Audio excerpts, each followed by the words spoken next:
Hello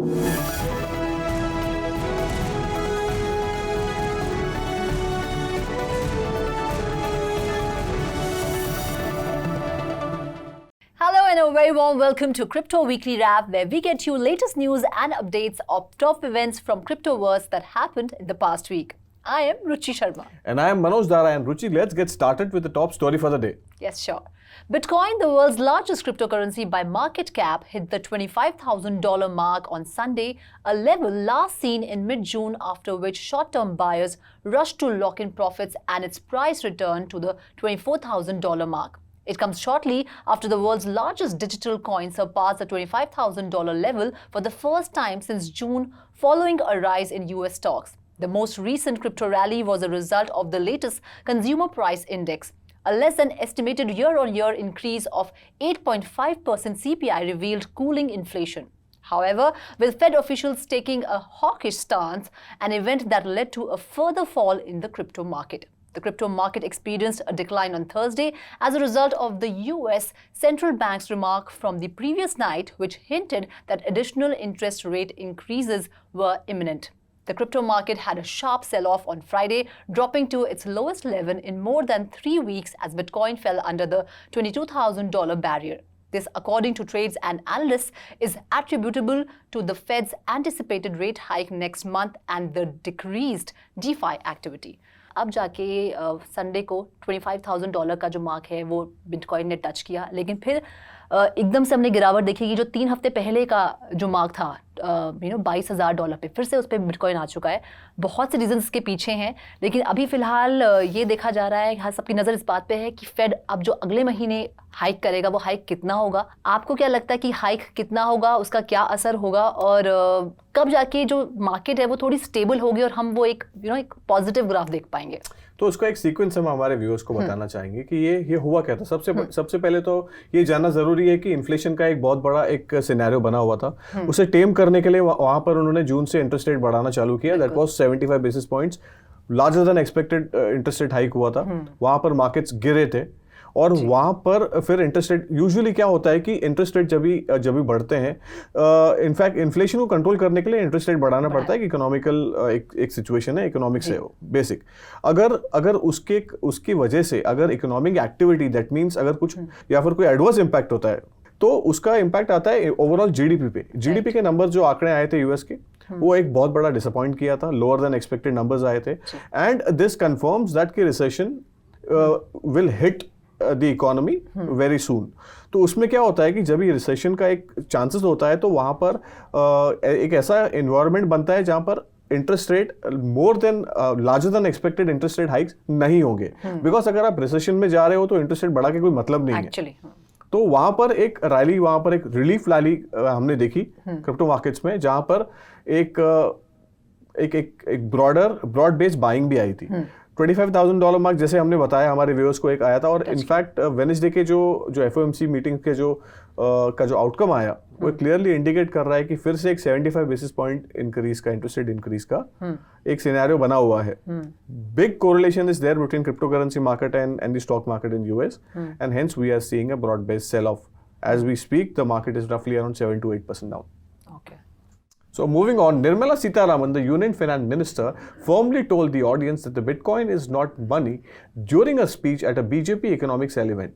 She added that a new cryptocurrency regulation would soon be introduced and urged investors to act with caution while dealing with the cryptocurrency. So एक बहुत बड़ा एक announcement है. she was actually addressing on a broader issues. Cryptocurrency was also part of that. हाँ, एक event था.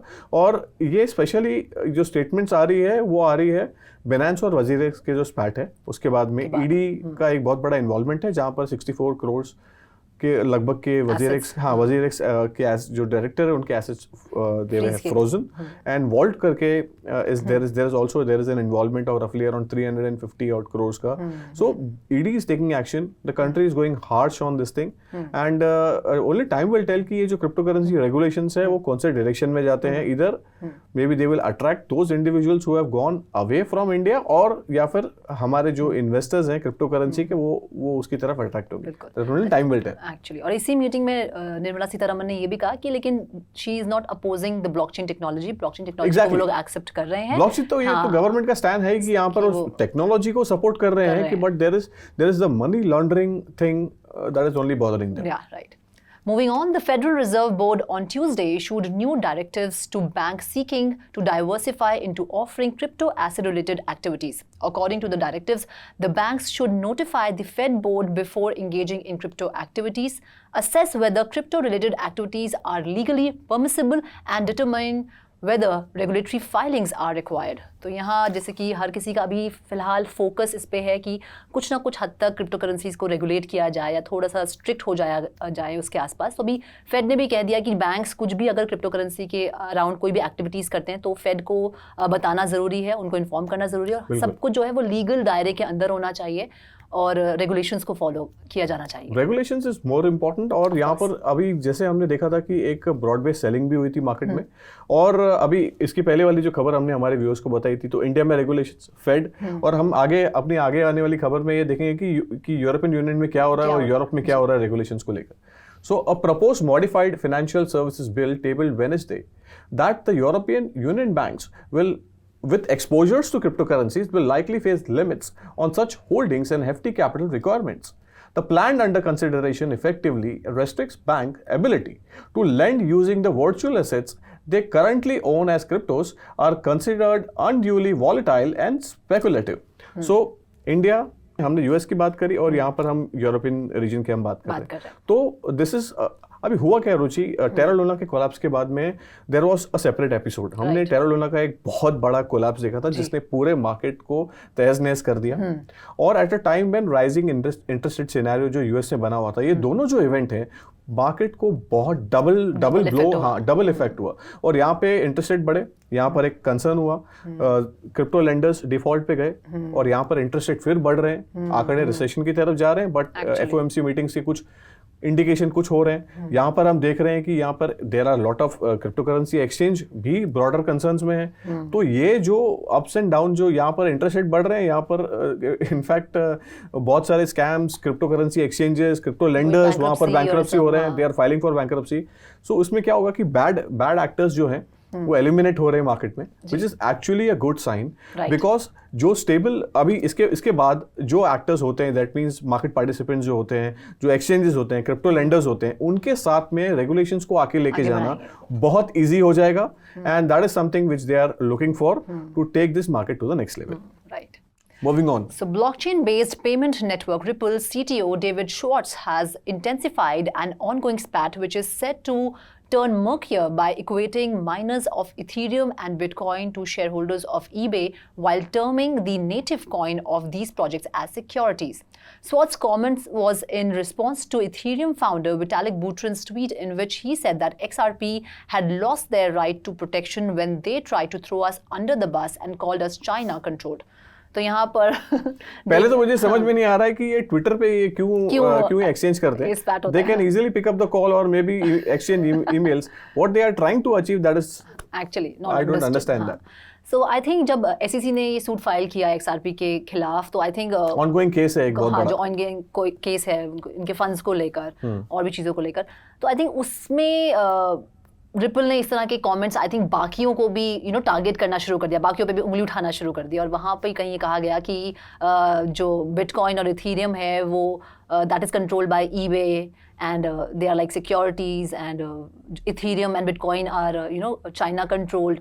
तो of course वहाँ पे फिर रिएक्शन विटालिक का भी आया है कि दे आर सेइंग कि इस तरह से अगर रिपल यानी ना या फिर एक्सआरपी इस तरह से अगर बाकी लोगों की तरफ इस तरह से उंगलियां उठा रहे हैं, तो हम भी जो है कहीं ना कहीं उनको प्रोटेक्शन तो नहीं देंगे। They will lose any kind of protection that they are expecting from the industry, from like जैसे बाकी हम केसेज जो हमने देखे थे बैंक्रप्सी में, कितनी लोगों ने कितने बाकी कंपनीज को हेल्प किया, इस सिचुएशन से निकाला।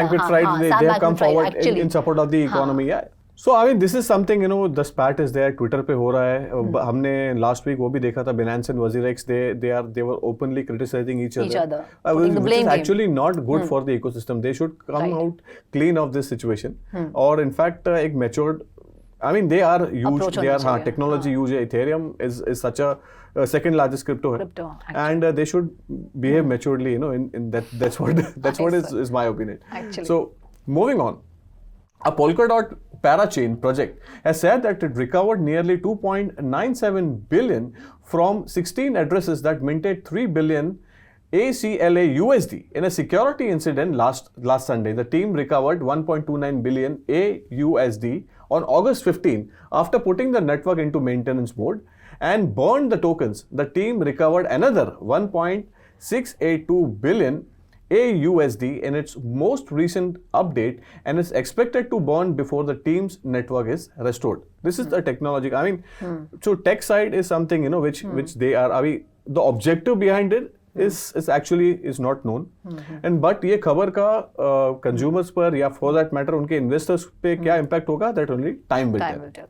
Moving on, Coinbase, the largest crypto exchange in the US, has threatened to shut down the bourse's Ethereum staking service rather than comply with government order to stop sanctioned transactions.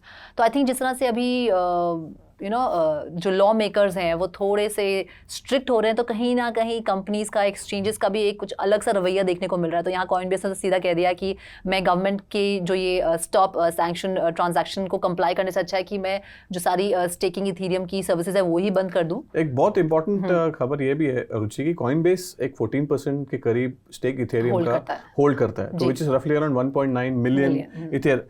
So that is something which you have to understand कि अगर ऐसी services shut करता है कि उसका impact क्या होगा. And और उसका इनफैक्ट सर्विसेज बंद करने से विल इन्वेस्टर्स बी इम्पैक्टेड या for that matter ecosystem will be impacted, और किस रीजन की वजह से वो शट डाउन कर रहा है, that is also important. Because I mean हमने सेल्सियस का देखा था कि वहां पर उन्होंने विड्रॉल्स फ्रीज कर दिए थे और उसके बाद में and we have seen that कहीं यहाँ पर ऐसे अगर कुछ हो रहा है तो that is something we have to understand. Right. So moving on, Perospace, one of the India's top Web3 technology companies, celebrated the first ever Independence Day by hosting India's national flag in the metaverse.